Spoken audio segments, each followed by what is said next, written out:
姐姐，清寒说斩草要除根，所以你儿子，我给了他一个全尸。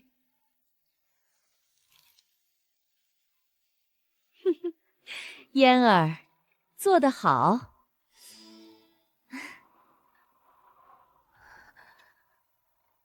当年你娘走的时候，我也是这般快意。刘氏，你对我娘做了什么？你以为卫氏是病逝的？那碗安神药是我亲手调的，砒霜2钱，分3次下，他喝了3个月才咽气。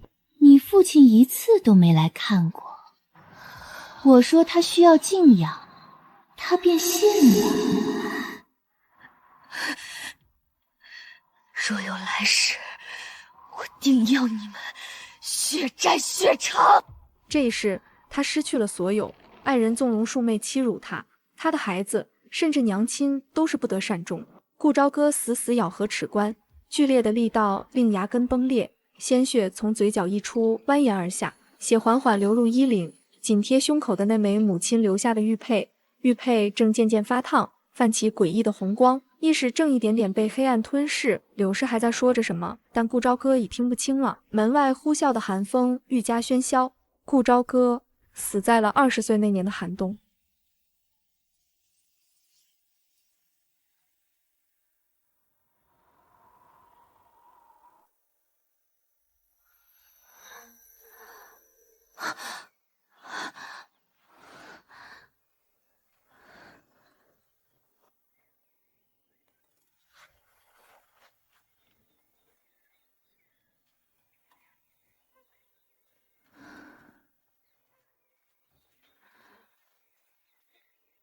大小姐，您怎么了？做噩梦了？顾朝歌死死盯着镜子，指尖抚上自己的眼角，热泪缓缓流下。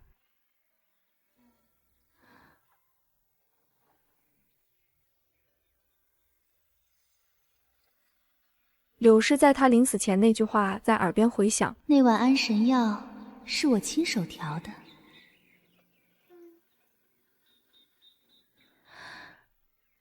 今夕是何年？大小姐，您别吓奴婢。今日是永宁14年3月初9，您还有5日就要行集金礼了。酸涩与狂喜交织着，迅速翻涌上来。永宁14年，14年，我重生了。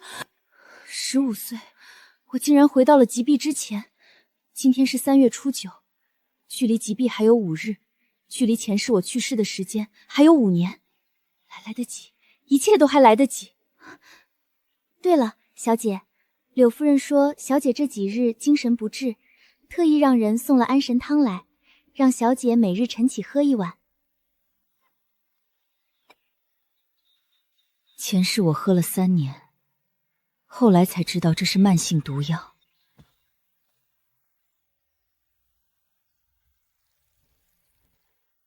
以后不必送了，告诉柳夫人，我精神很好，让她不必劳烦了。以前大小姐从来不会拒绝柳夫人的。秋荷愣住，点点头，但什么也没问。秋荷，你跟我几年了？9年了，奴婢7岁进府，就在小姐院里伺候了。好，我要你替我办一件事。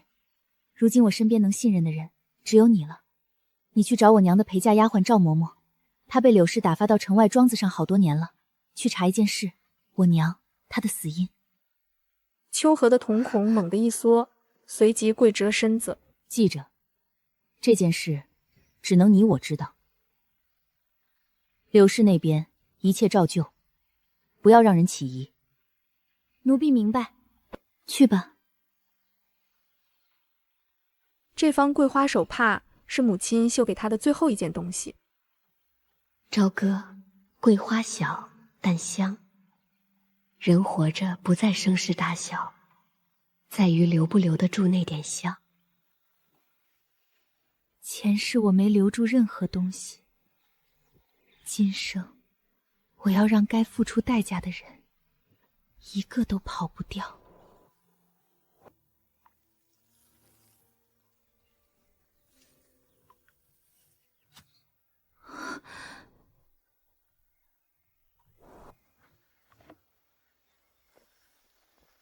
秋荷捧着那张烫金帖子进来时，顾朝歌还在考虑如何扳倒沈清寒。小姐，晋安侯世子沈清汉求见，说是贺您吉逼之喜。顾朝歌心里暗道，还未想好如何报仇，他倒是先来了。让他进来，秋荷，替我挑一件衣裳，素净些的，月白色最好。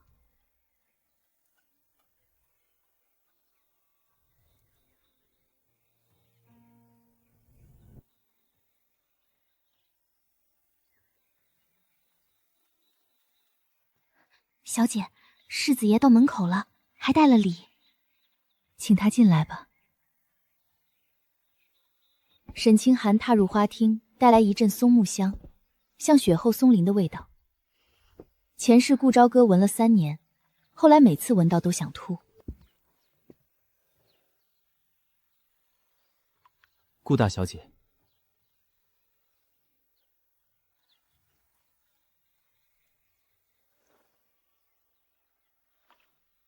沈世子登门，朝歌不胜荣幸。顾朝歌想起前世及笄礼那天，沈清寒也是这样盯着他看了很久，他当时满心欢喜，后来才知道，他只是在评估猎物的价值罢了。大小姐及笄在即，清寒特备薄礼，不成敬意。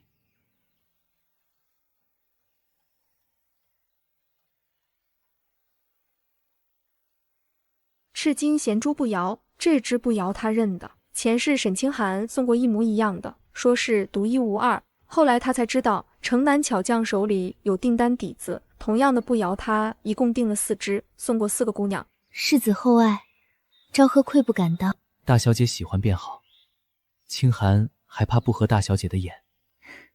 世子说笑了，这样好的男珠，朝歌从未见过。国公府嫡女身边连个像样的丫鬟都没有，国公府嫡女的体面不过如此。听闻大小姐琴艺精湛，不知清寒可有耳福？世子谬赞，朝歌不过是胡乱谈的，不敢污了世子的耳朵。大小姐过谦了。朝歌献丑了。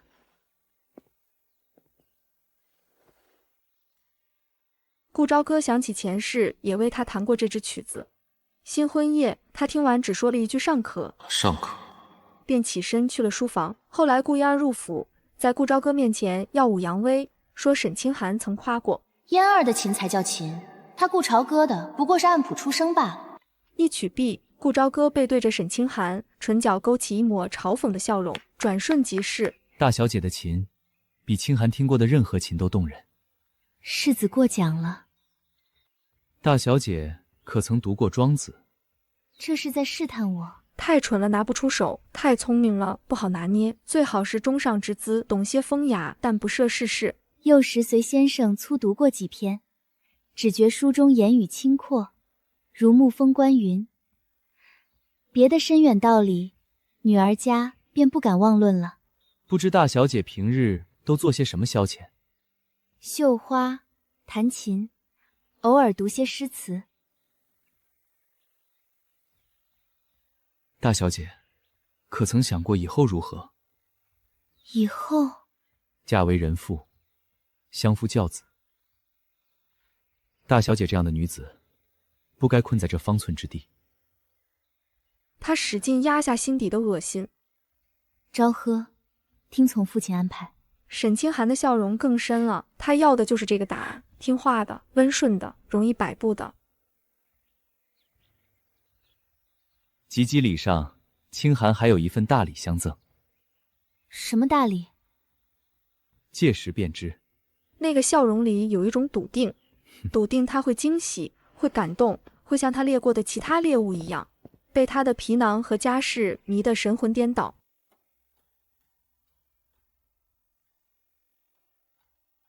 前世戴了3年，竟从未发现，欢喜最是能睁遮人眼目，他娶我不过是看中嫡女身份，付出真心换来的只有剜眼刀。对这种人，心软就是害自己。沈清寒书房暗阁藏着通敌密信，那时我刚诞下念安，母子二人如履薄冰。姐姐，这是我给孩子带的补品，快尝尝吧。念安吃了后上吐下泻。清寒，求求你，快救救我们的孩子！别大惊小怪。乖，念安乖，娘亲在。开门，放我出去！我要见我的孩子。念安，我的念安，娘连一日安稳都没给过你。我知道他通敌，却无权无势。父亲靠不住，满府皆是豺狼毒蛇。我需要一把刀，一把能杀了他的刀。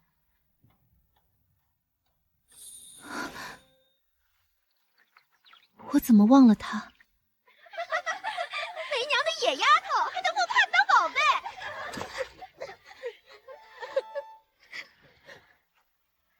都是京城高官贵女，竟也学着欺辱旁人。你们家里教的就是这种规矩？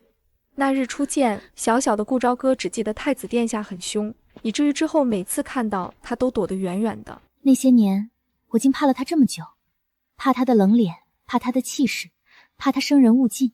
他也自幼师母，深宫之中步步为艰。我与他原是一样的可怜人，当年他本是在替我出头。如今我什么都不怕了，他手里有我需要的刀，这侯府私章就是最好的饵。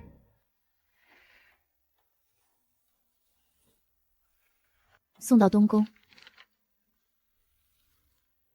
西角门出去，后巷有个卖糖炒栗子的老伯，跟他说天冷了，顾小姐请他吃栗子。秋荷只是个丫鬟，去后巷买栗子是最寻常不过的事。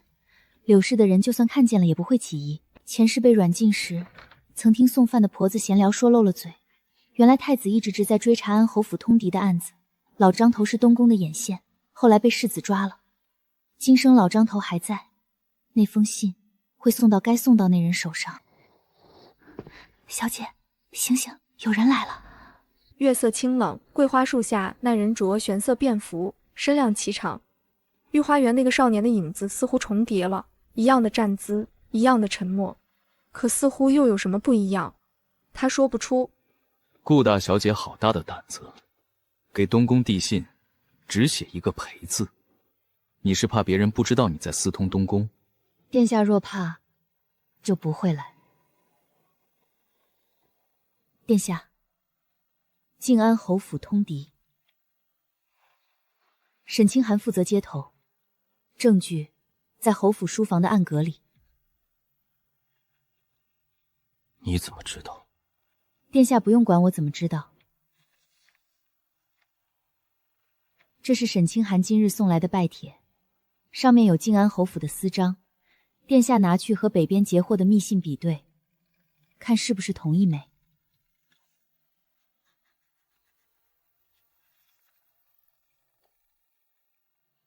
靖安侯世子登门送帖的时候，你便想好了，用这印章达成目的。顾朝歌迎着裴衍之探究的目光，面色平静，没有点头，也没有否认。裴衍之沉默片刻，将拜帖收入衣襟内。沈清寒急逼礼上要送你的大礼，本王已经查到了，是一封婚书，他要当众求娶。那就让他求，不过娶谁就由不得他了。顾朝鹤，你对沈清寒缘何会有这么大的恨意？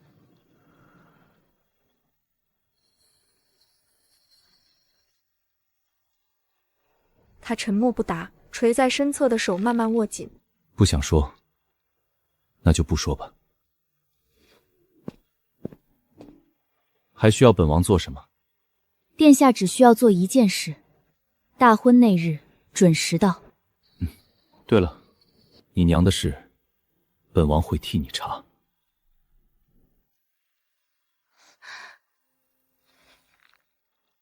殿下为什么帮我？月光把裴衍之的背影拉得很长，桂花树的枝丫在他肩头投下交错的影子，他腰间那块刻着桂花的玉佩在月色里微微反光。因为有人欠你一条命。裴衍之没有说那个人是谁，也没有等他回答，大步走进了月色深处。皇后娘娘口谕，卫氏与本宫昔年闺中相交，情同姐妹。今其女及低，特赐凤纹锦袍一件，贺镇国公府小姐成年之礼。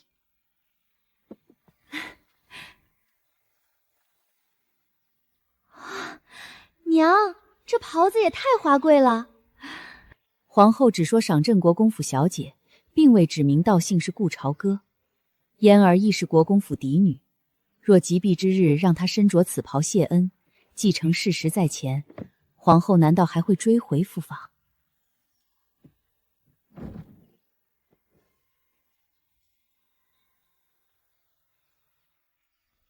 夫人说大小姐身形纤细，这件改过后正好合身。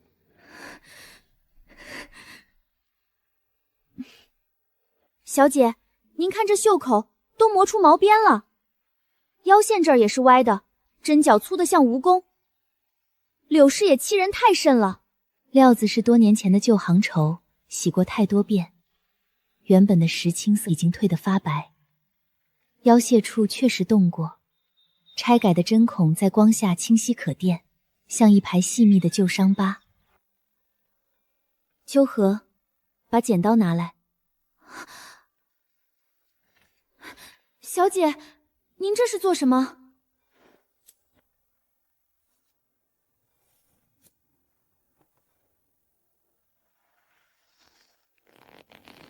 顾朝歌将那道裂口抚平，从外面看几乎看不出任何异样。没什么，只是替柳氏把这件衣裳改得更合身一些。及笄礼当日，天朗气清，惠风和畅。顾重安和其母王氏端坐首位。顾朝歌身着那件旧礼服，缓步入内。这镇国公府的嫡女，今日及夕这般大喜日子，怎的穿得如此寒酸？她未受周遭目光与议论的影响，身姿挺拔，稳稳屈膝跪定，只待大礼开始。京侯世子到。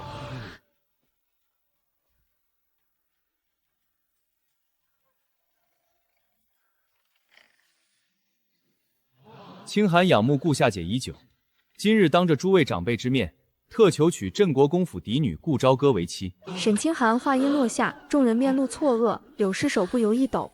顾重安面露满意之色。靖安侯府门第显赫，沈清寒又是嫡世子，这门亲事是上上之选。父亲，女儿有一事相求。靖安侯世子厚爱，女儿感激不尽。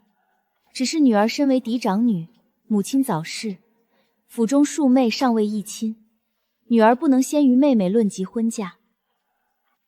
妹妹才貌双全，与世子更为般配，女儿愿将这门亲事让与妹妹。他能这么好心？顾一儿下意识转头望向身侧柳氏，柳氏眼中飞快闪过算计的金光，被世子夫人之位打动。朝歌这孩子真是懂事体贴。国公爷，既然朝歌有此美意，女儿的话还未说完。女儿愿意将这门亲事让给妹妹，但有一个条件，妹妹出嫁时需从我娘的嫁妆里拿出一份给妹妹添妆，不多，4成即可。世子，那只南珠步摇，城南的巧匠一共打了4只，1只在我这儿，另外2只送给了谁？还要我替你数吗？沈清寒脸上血色全无，再也没有了之前的从容。世子方才说求娶镇国公府嫡女，嫡庶有别，世子可要想好了。我妹妹是庶出。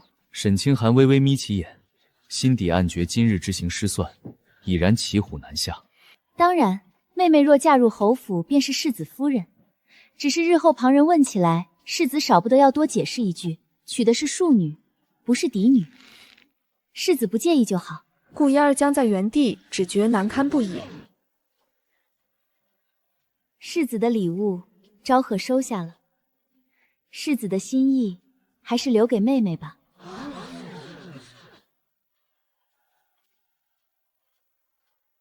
对了，还有一事。他摸到腰侧那道提前拆松的缝线。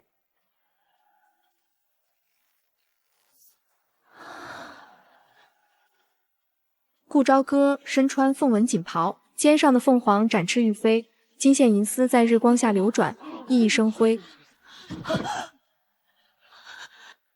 这件锦袍是皇后娘娘日前赐下的，礼单上写的是镇国公府小锦。母亲大约觉得没写名字便可以留给妹妹，所以替我保管了起来，另送了这件旧衣给我。柳氏将皇后娘娘的赏赐锁进私库，这件旧衣她改了3日，改成这样。父亲，女儿不求嫁入高门，只求一个公道。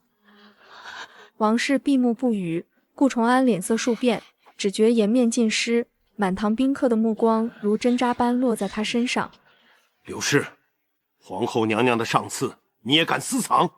国公爷，妾身没有私藏，妾身只是……什么？到内院去跪3个时辰，罚1个月利银，禁足1月。满堂宾客目光重回堂中，在礼官高声唱诺：“行家吉礼。”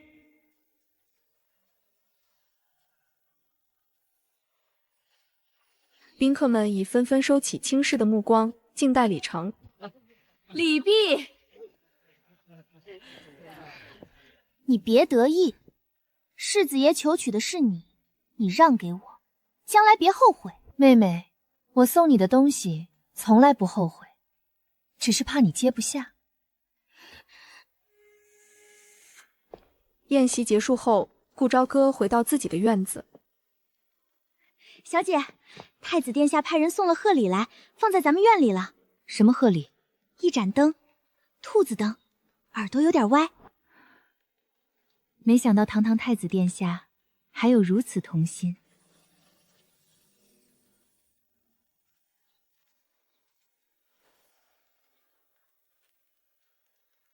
后院里，柳氏还跪着，顾重安下令不准任何人靠近。及笄礼后第3日，顾嫣儿身着海棠粉袄裙，发间簪着仿款赤金衔珠步摇，快步走到锦心院门前，抬手叩门，抚着步摇，面露得意。姐姐，妹妹来赔罪了。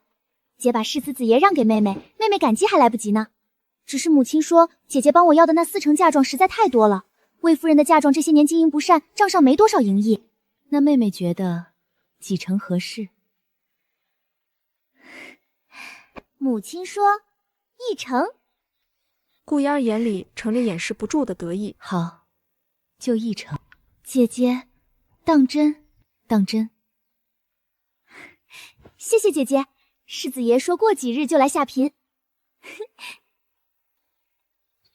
到时候妹妹一定请姐姐来喝一杯茶。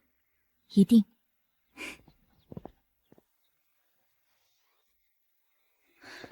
小姐，4成变1成，这不是欺负人吗？秋荷，你觉得一个人最得意的时候是什么时候？得到想要的东西的时候。不是，是以为自己得到了，实际上马上就要失去的时候。送到东宫，老地方。沈清寒的密信，好心截到了。4月20侯府大婚，他以婚宴为掩护，向北蝶传递最后一批城防图。殿下打算何时收网？大婚当日，花轿进门，宾客入席，本王带兵查抄，人赃并获，一个都跑不了。你那个妹妹嫁进去便被抄家，你想过怎么处置？殿下，如果有人挖了您的眼睛，杀了您的孩子，您会怎么处置？可能会跟他同归于尽吧。我不会，我只会让他也尝尝这滋味。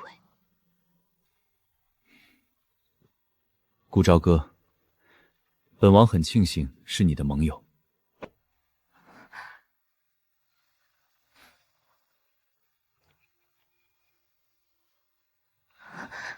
殿下，上次我便问过您，为什么帮我？你母亲曾经救过我母亲一命，我要替她报答这份恩情。竟然是这样吗？怪不得他会帮我说话。我竟然因为他的凶躲了他这么多年。赵嬷嬷找到了，夫人死前3个月喝过柳氏送的安神药，当夜高烧，再没好过。药渣被柳氏连夜收走，慢慢来，一个一个来。3月29日，天色晴好，顾烟儿的8抬大轿从镇国公府正门抬出，吹打班子在前开道，唢呐锣鼓震天响，10里红妆排场盛大，长街两侧挤满了围观百姓。顾朝歌静立在府门前，看着花轿队伍远去。小姐，您真要去侯府观礼？去，不止去，还要送一份礼。大红花轿在靖安侯府门前稳稳落定，喜堂内红烛高烧，红绸高挂，宾客满座。沈清寒身着大红喜服，面如冠玉，伸手接过红绸一端，牵着红绸那头的顾烟儿，缓步走向喜堂堂中央。一拜天地，二拜高堂，夫妻对拜。从今日起，我就是靖安侯世子夫人了。就在这时，门外传来沉沉的脚步声和铁甲碰撞的声响。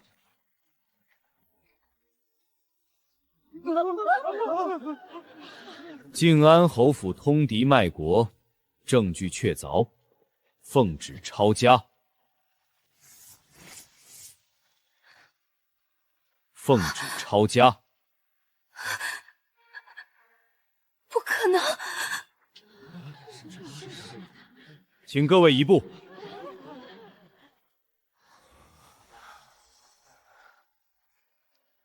是你！世子说是我设的局，你说对了。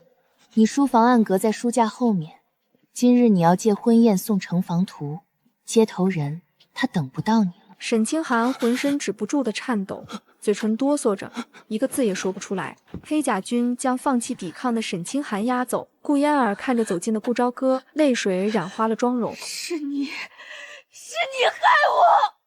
妹妹，几笔礼上我当众让给你，你欢天喜地接了；嫁妆押到驿城，你也欢天喜地。从头到尾，我逼你了吗？路可是你自己选的呀。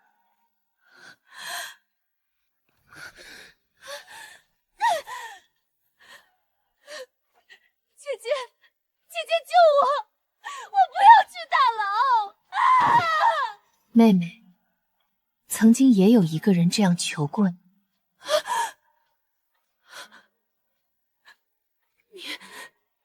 你说什么？顾朝歌没有与他解释，取出锦盒放到他面前。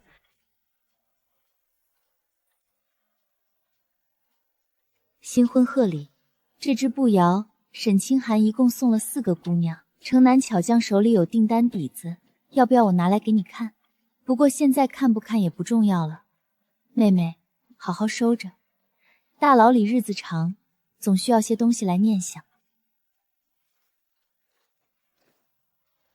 通敌的案子牵连甚广，全部脉络查清大约需要3个月。抄家之后，靖安侯府的女眷按律会判流放。3个月，够了。他在大牢里的这3个月，我会把所有该做的事都做完。到那时候，他才会真正尝到什么叫一无所有。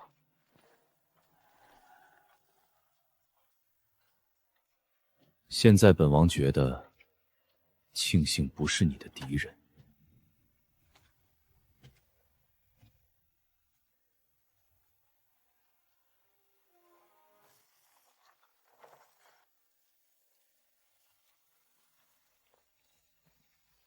小姐，这个怎么办？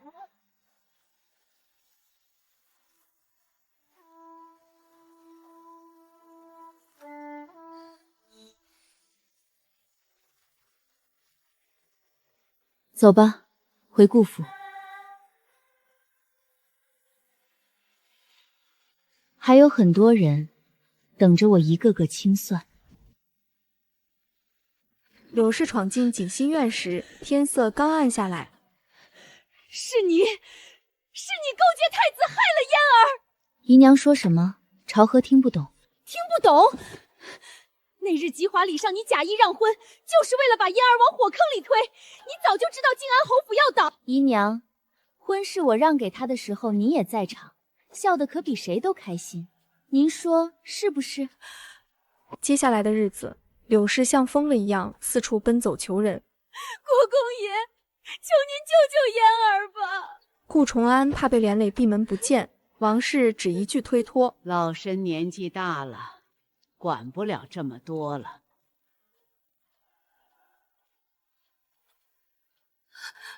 我的嫣儿，我的嫣儿！就在柳氏为顾嫣儿焦头烂额时，京城中关于顾府的流言愈演愈烈。柳氏被带走那天是阴天，来拿人的是刑部差役，持的是顾重安亲笔签的文书。两个差役往正厅一站，柳氏脸上的血色就褪尽了。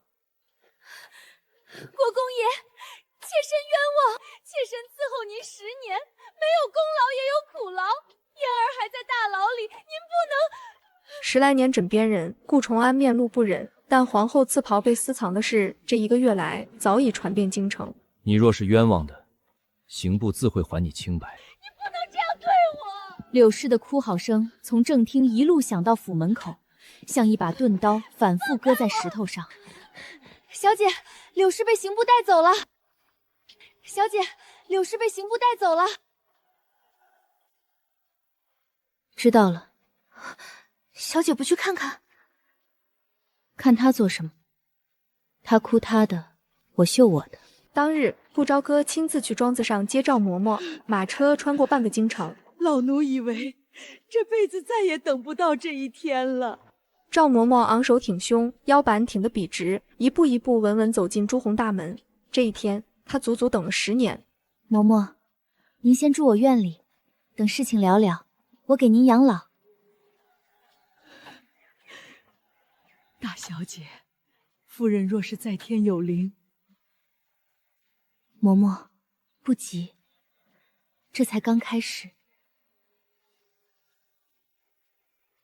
柳氏入狱的第3天，秋荷带回来一个人，城南豆腐坊的吴娘子。大小姐，我娘下葬前，我偷偷留了这件袄子，拆开夹层就发现了这个。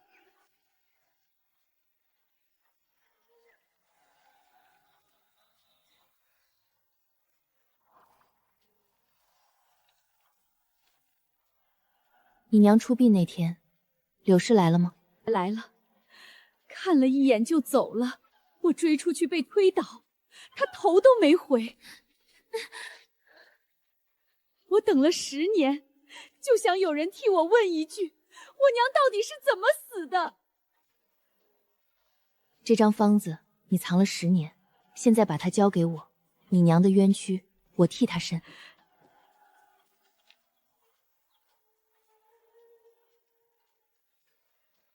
父亲，女儿今日来是想给您看一样东西。砒霜2册，元和12年9月13，柳氏的陪嫁吴嬷嬷去城南保和堂买的。顾重安看着桌上的字条，表情僵硬，手指微微发抖，心里已有一些猜想。9月16，吴嬷嬷端安胎药进了我娘的院子，我娘喝后当夜高烧，3月后腊月初10咽气。药铺老账本还在，买主吴嬷嬷是江南人，铁证如山。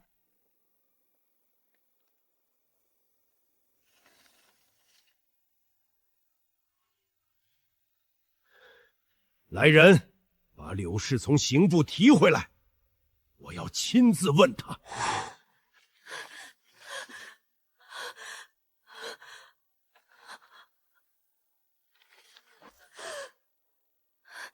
这方子是吴嬷嬷自己买的，与妾身无关。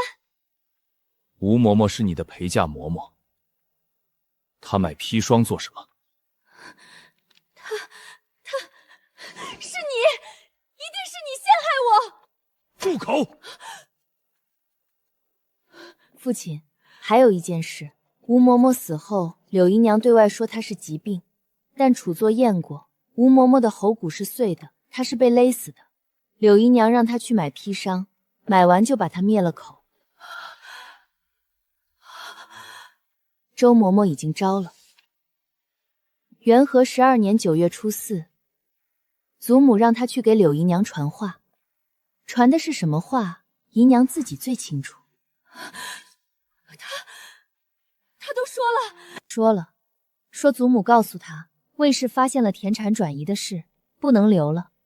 说只要卫氏死了，正院就是柳氏的，嫣儿就是嫡出。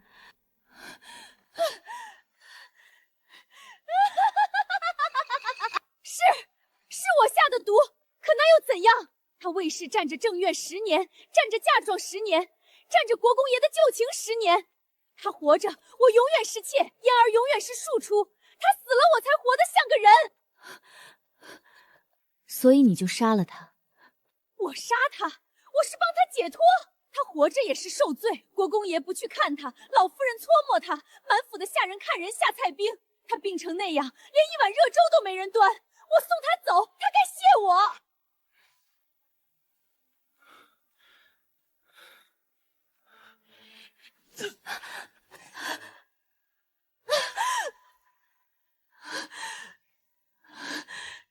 你打我！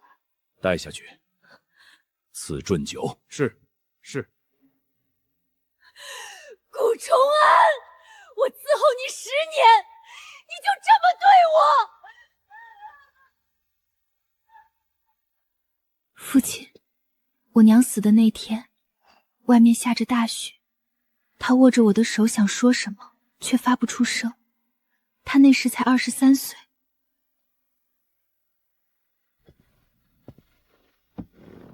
昭和，你娘临死前叫过我的名字吗？她叫了很多人，叫祖母，叫赵嬷嬷，叫我，但她叫的最多的是您的名字。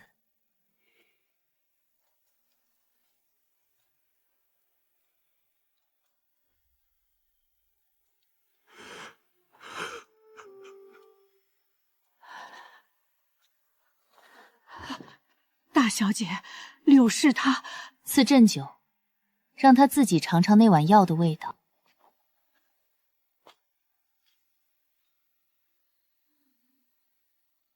娘，朝哥为你报仇了。柳氏被刺死的第2天，顾朝歌带着赵嬷嬷进了国公府的库房。夫人当年的嫁妆，一共128台。老奴亲手登记入册的，每一样都记得。大小姐，库房重地，没有对牌不能进去。秋荷，去请父亲。是。不到1炷香的功夫，顾崇安和王氏亲自来了。父亲，这是我娘的嫁妆清单。10年代魏家送嫁时，礼部有人唱单。府里有账房画押，128台，每台里有什么，单子上写得清清楚楚。这是库房这10年的出入账。柳氏代管我娘嫁妆后记了10年。父亲请看，单子上有的，账上少了6成。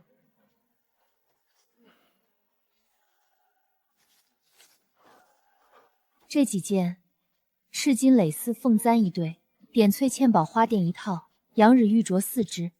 去年腊月出现在柳氏年家兄弟开的当铺里，当票在这里。这几匹云锦，皇后娘娘当年赐给我娘的天装，上个月穿在了柳氏侄女身上。昭和，你娘嫁妆的事，柳氏已经伏法，何必再翻旧账？祖母，柳氏伏法是因为杀了我娘，嫁妆是另一笔账。我娘的东西少1件，我追1件。柳氏死了，就追她母家。她娘家还不上，就从这府里出。正院、田庄、铺面，哪一样是用我娘嫁妆置办的，就哪一样还回来。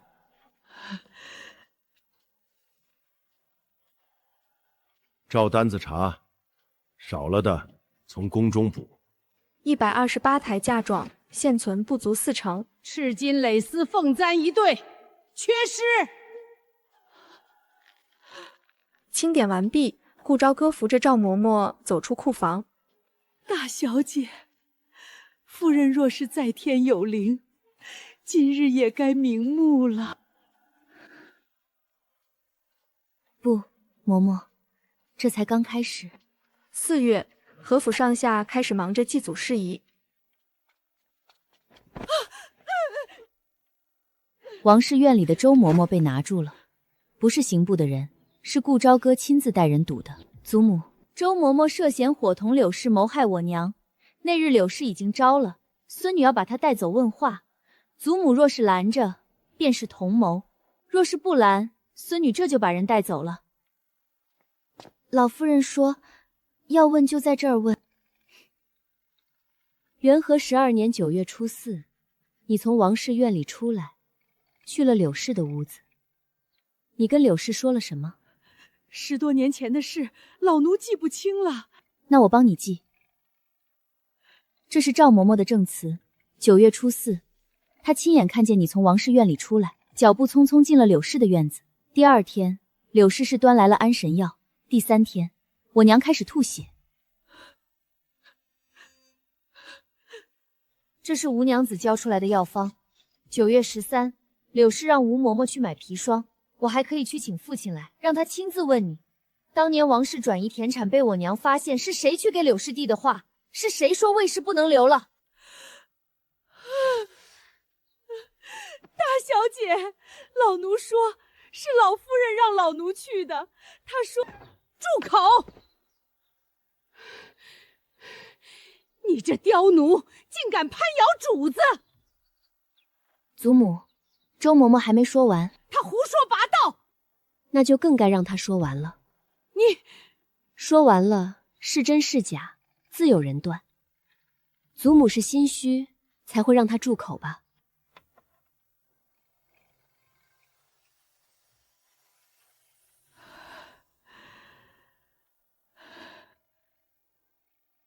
继续说。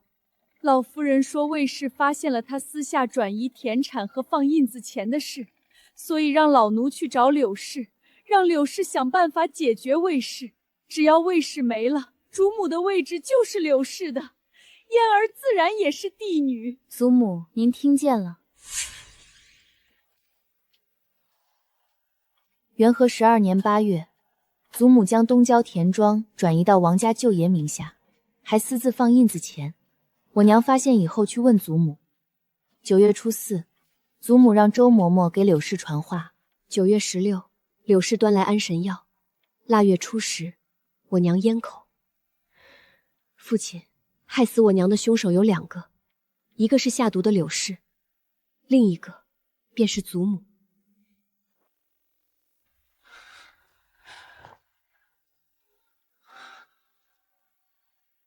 崇安，我是你母亲。母亲，您毒死我父亲，又害死我妻子，您还做了什么？一并说了吧。你说什么？父亲的遗骨，我已经让人挖出来了，5座验过，骨旗发黑，是鹤顶红。来人，将母亲关入佛堂，终生不得出。你满意了？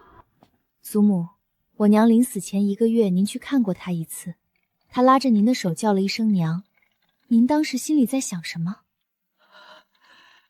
您什么都没想，因为你根本不在意她的死活。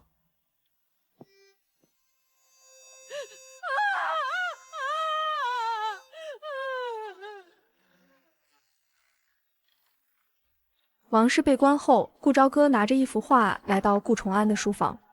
父亲，旁边一行字是顾承安当年的亲笔，此生不负。这幅画女儿找人重新装裱过，父亲看清了，您当年写的是此生不负。女儿今天来是想问父亲3件事。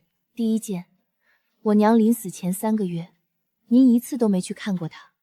柳氏说娘需要静养，您就信了？您是信了，还是不想去？第2件，我娘死后嫁妆被柳氏代管，10年下来十去其六，庄子上的账目乱成一团，当票攒了厚厚一叠。父亲是当真不知，还是不想知道？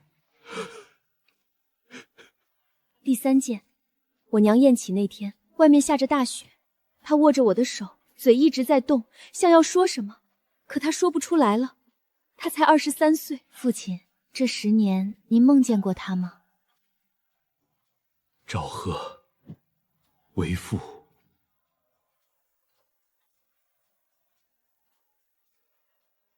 女儿告退。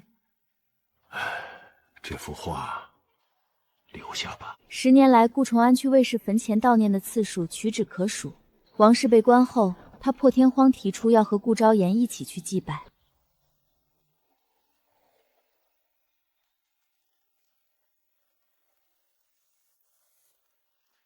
娘，女儿替您查清了，凶手都付出了代价，您可以安息了。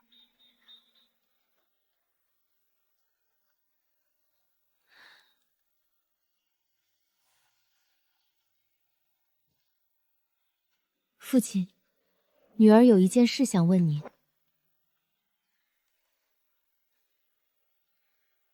您这一生可曾后悔过？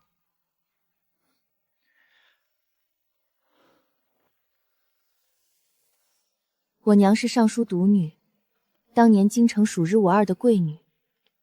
她嫁给您的时候，魏家的送嫁队伍从城南排到城北，她把一颗真心全给了您。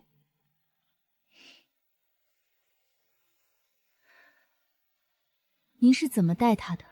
婚后第2年，娘亲生下我，还在养身子。您呢？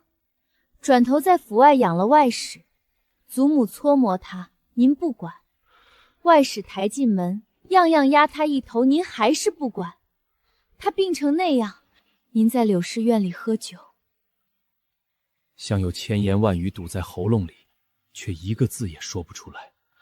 就是因为您的不管不问，我娘心中郁结，缠绵病榻，才给了坏人可乘之机。这么多年，您仕途顺累，家中有柳氏粉饰太平，您可曾想起过我的母亲？哪怕一次？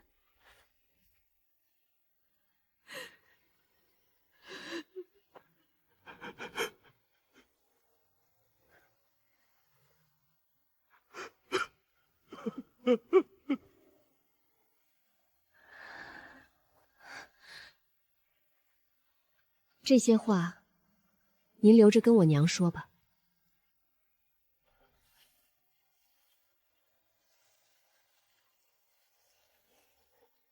回到镇国公府后第2日，顾朝歌在府中走动，穿过正厅，穿过回廊，经过王氏紧闭的佛堂，经过柳氏空荡荡的正院，经过父亲书房，他走到祠堂门口，停住了。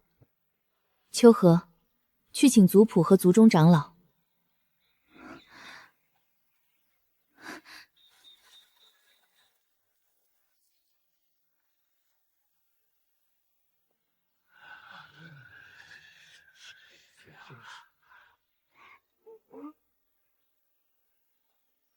今日请诸位族老来，是做个见证。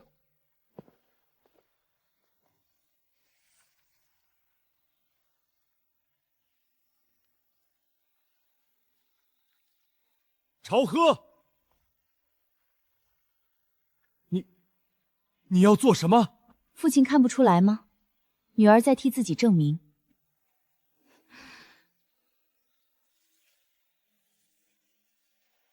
大小姐，族谱岂是儿戏？你这是做什么？从今日起，我不姓顾，我娘姓魏，我要改姓随她。昭和，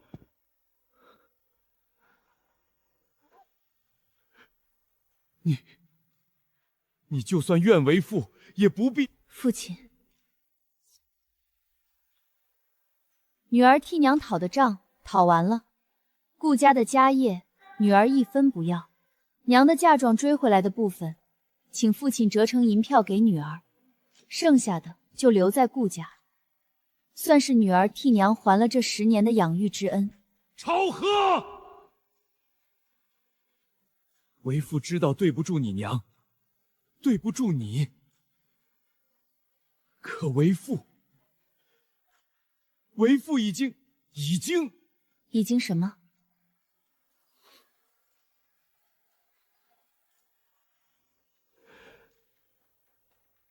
你娘的牌位还在这里。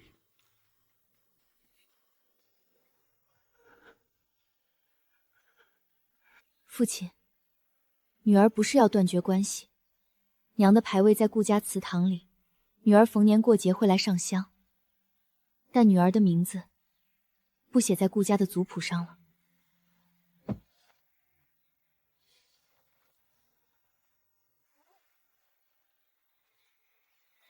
朝哥，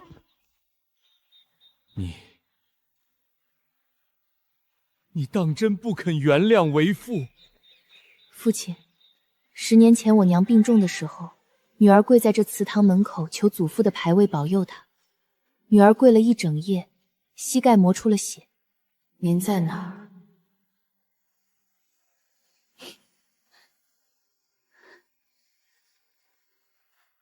小姐，咱们去哪儿？去城南。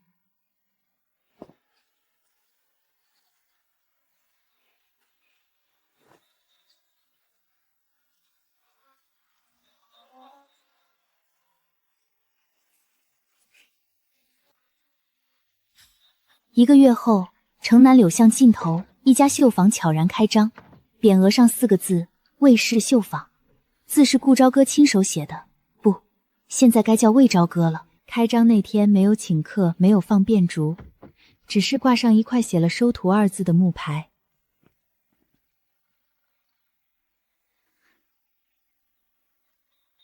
姑娘，你们这儿收徒？我这丫头手笨，但肯吃苦。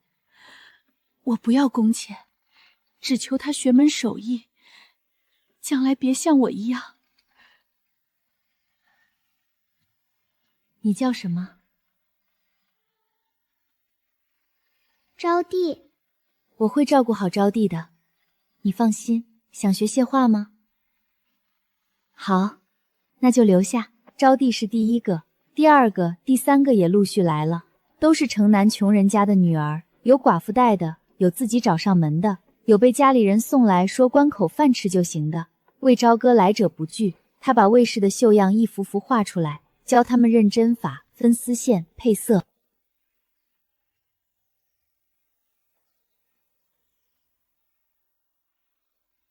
东家，为什么先教竹子？竹子活着的时候往高变长，死了还能劈成篾，编成筐，好看也有用。绣坊开业后第2个月，裴衍之来了。他站在门口，仰头看着那块匾额，看了很久。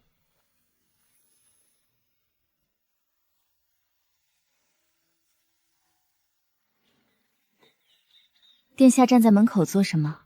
进来坐。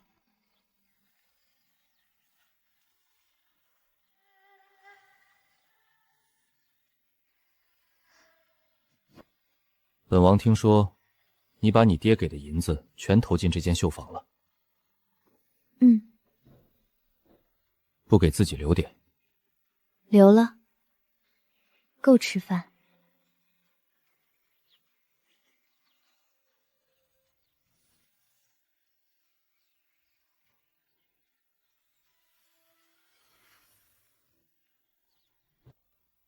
魏朝歌。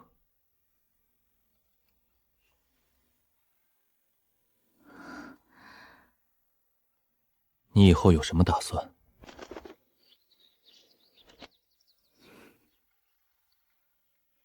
把这间绣坊开下去，收更多像我娘一样的女子，嫁妆被侵吞的，无家可归的，想靠自己双手活着的，教他们手艺，给他们工钱，让他们不必靠任何人也能活下去。这很好。靖安侯府通敌案终于审结，沈清寒被判明日处斩。靖安侯府所有男丁女婢贬为奴隶，流放边关。判书昨日已下，明日一早启程。多谢殿下特意带来消息，那明日便去送送他吧。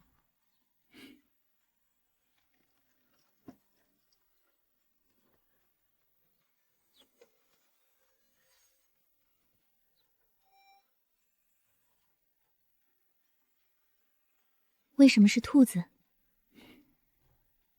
我母后属兔，魏朝河心底有一个地方，却像被一片羽毛拂过，轻轻的，痒痒的。几个女孩低着头绣花，眼睛却忍不住悄悄朝他俩偷瞄。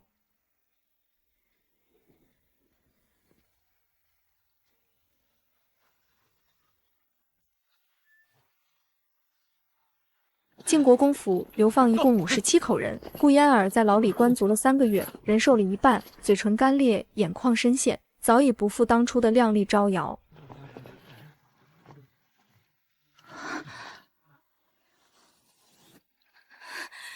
是你！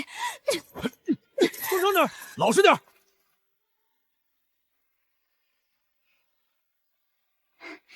君爷，行个方便。你是来看我笑话的？我来告诉你几件事。第一件，你娘走了，她当年害死我娘，自己也得了报应。第二件，王氏被关进了佛堂，终生不得出。第三件，父亲让我转告你，你不再是顾家的女儿。你现在满意了？我娘没了，我也被流放，我什么都没了，你满意了？顾嫣儿，你记不记得，你剜我眼睛的时候说了什么？你说，姐姐，你儿子的眼睛也是我挖的。清寒说斩草要除根，所以我给他留了个全尸。我儿子叫念安，他死的时候才4岁。你在说什么疯话？我从来没做过这些事。你听不懂没关系，你只需要知道，你今天的下场是你自己写好的。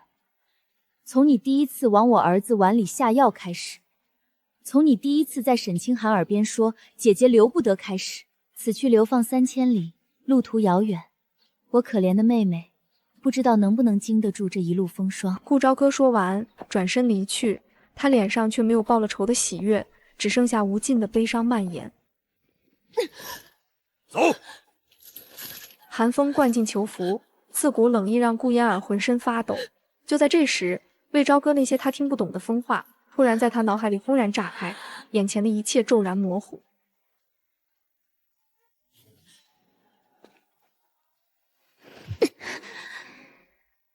姐姐，你儿子我给了全尸。你的琴不配入清寒的耳。这孩子留着就是拖累，我一定要你血债血偿。原来不是疯话，全是真的。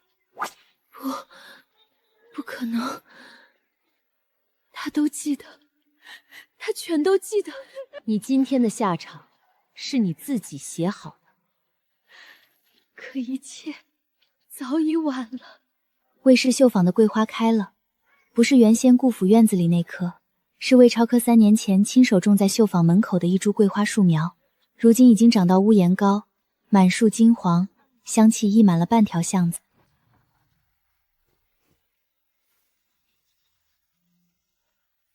扫不完，根本扫不完嘛。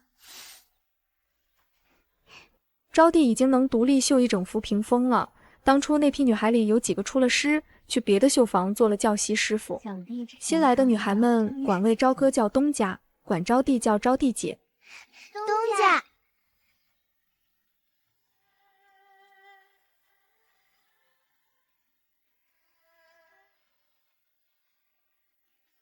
小姐，这不是咱们院里那棵桂花树吗？树下这个人是谁啊？你看像谁就是谁。东家，外面有人找，是那个穿黑衣服的太子殿下，手里还提着一盏灯。9月的风很凉，阳光却很亮。裴衍之站在绣房门口，3年过去，他的眉眼比从前更深了，手里提着一盏兔子灯，手艺已经很好，兔耳朵周周正正，眼睛是2颗红豆，歪着头，像是在笑。魏朝歌，今年的。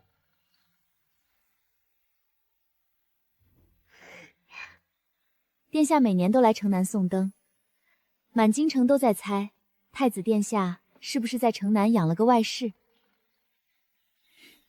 那你怎么回的？我说不是外室，是个替我查过案、送过灯的人。就这些？就这些。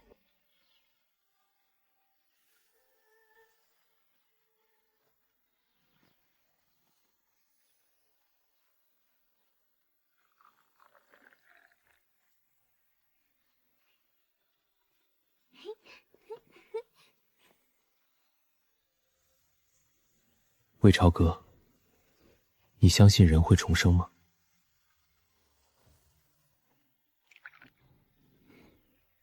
那是你第一次写信让我来见你。回去以后，我便常常做梦，梦境断断续续，但拼凑起来，也够我拼出个大概了。梦里，你击毙之后，我本想向镇国公府提亲的。没想到沈清寒先我一步。你婚礼那日，我接了父皇的旨意去边疆领兵历练。那时我以为，你嫁了想嫁的人，会过得好。后来，那厮又迎了你妹妹进府。再后来，我的眼线告诉我，你被软禁了。没多久，眼线断了。我开始加速追查靖安侯府通敌的罪证，想回来早些把你救出来。那日我带兵去抄家，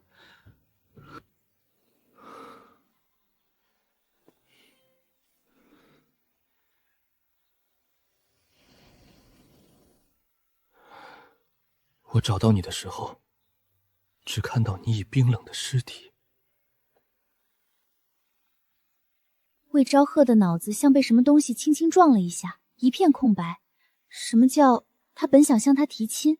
几比礼前那次见面，御花园那回不算的话，才是他们第一次正面对上吧？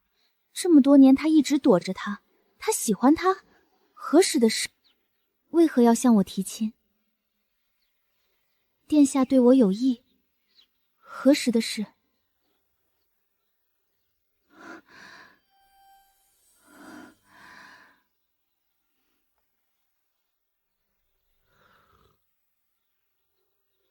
说实话，我也说不清。最初是因为母后说，言之以后遇到魏家的孩子，要替娘照顾些。娘欠魏家一条命。那时我5岁，不懂什么叫欠一条命。后来查了卷宗才知道，你母亲的兄长用自己的命换了母后的命。这件事他从未听任何人提起过。外祖父外母去世的早，连母亲也。魏家早已没落许多年了。我让人查过，你娘是魏家的女儿，你是魏家留在京城的唯一血脉，母后欠的那条命，落在你身上。我那时候想，等再过几年，寻个由头把你从镇国公府接出来，许一门好亲事，也算替母后还了这笔债。后来我在宫宴上见过你几次，你总是坐视在最角落的位置，低着头，从不抬头看人。穿的衣服比其他闺秀旧，袖口磨出了毛边，但绣样很精致。我问过工人，说那是你自己绣的。每年宫宴，我都会找你在哪儿，成了一种习惯。你不抬头，我就看你的袖口。桂花绣样，一年比一年绣得好。但我发现，你似乎总是躲着我。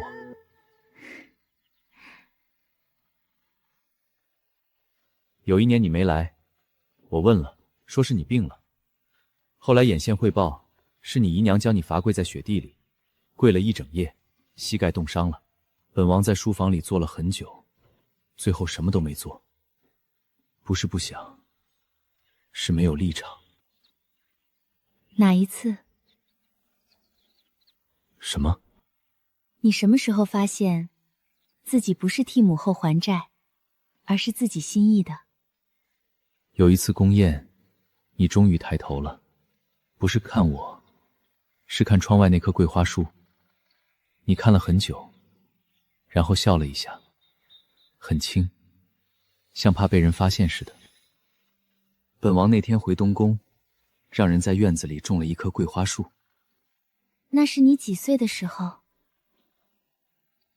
？13岁。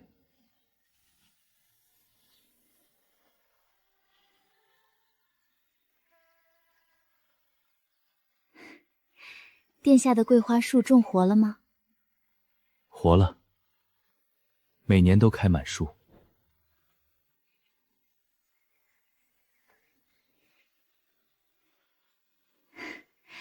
明年桂花开的时节，殿下带我去看看。又是一年元宵，城南柳巷挂满了灯，魏氏绣坊门口也挂了一排，是招娣带着师妹们砸的，歪歪扭扭的，但热热闹闹。魏朝歌站在门口，手里提着一盏旧兔子灯，耳朵有点歪，灯纸泛黄，是吉姬那年裴衍之送的第一盏。小姐，今晚还去灯市吗？去。和谁去呀？前世他死在腊月初七，今生他在元宵节的月光里，提着一盏旧灯，走向一个走了很久的人。